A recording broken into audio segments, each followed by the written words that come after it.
नमस्कार मित्रों, आज हम बात करेंगे सनातन धर्म में समय की गणना किस प्रकार की गई है। समय अर्थात दिन, सप्ताह, महीने और एक वर्ष।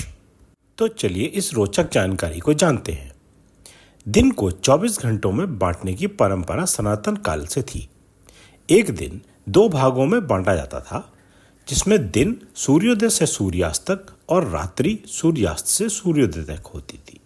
दिन के और भी सूक्ष्म विभाजन थे, जैसे घटी जो कि 24 मिनट का समय था, मुहूर्त जो लगभग 48 मिनट का होता था, और पहर।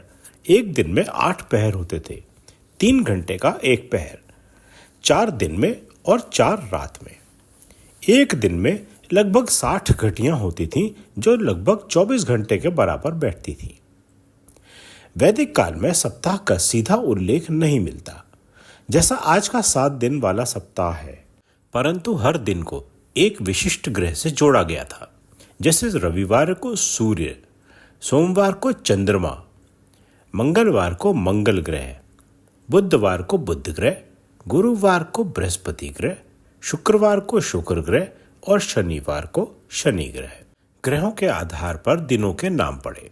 यह परंपरा वैदिक ज्योतिष से आई और बाद में इसे व्यवस्थित सप्ताह का स्वरूप दिया गया। अब चलते हैं महीने पे। सनातन परंपरा में 2 प्रकार के महीनों की गणना होती है। एक होता है चंद्रमास और दूसरा होता है सौर मास। एक चंद्रमास एक पूर्ण चंद्र चक्र से बनता है, अर्थात न्यू मून से अगले न्यू मून तक 12 चंद्रमास मिलकर एक वर्ष बनाते थे। चंद्रमास भी 2 प्रकार से देखे जाते हैं। एक होता है अमांत मास, जो दक्षिण भारत में प्रचलित है। इसमें अमावस्या को महीना खत्म होता है। दूसरा होता है पूर्णिमांत मास, ये उत्तर भारत में प्रचलित है। इसमें पूर्णिमा को महीना खत्म होता है। उदाहरण के लिए चैत्र, वैशाख, ज्येष्ठ, आषाढ़, श्रावण, भाद्रपद, अश्विन, कार्तिक, मार्गशीर्ष, पौष, माघ और फागुन। दूसरा है सौर मास। सौर मास सूर्य के अनुसार मापा जाता है। सूर्य जब एक राशि से दूसरी राशि में प्रवेश करते हैं, तब नया सौर महीना शुरू होता है। 12 राशियों के लिए 12 सौर मास। अब चलते हैं वर्ष के ऊपर। एक हिंदू पंचांग वर्ष को संवत्सर कहा जाता है। हिंदू वर्ष 2 मुख्य प्रकार के होते हैं, सौर वर्ष और चंद्र वर्ष। सौर वर्ष सूर्य के अनुसार मापा जाता है। इसमें 365 दिन के लगभग बैठते हैं। चंद्र वर्ष जो चंद्रमा के अनुसार माना जाता है, इसमें 354 दिन बैठते हैं।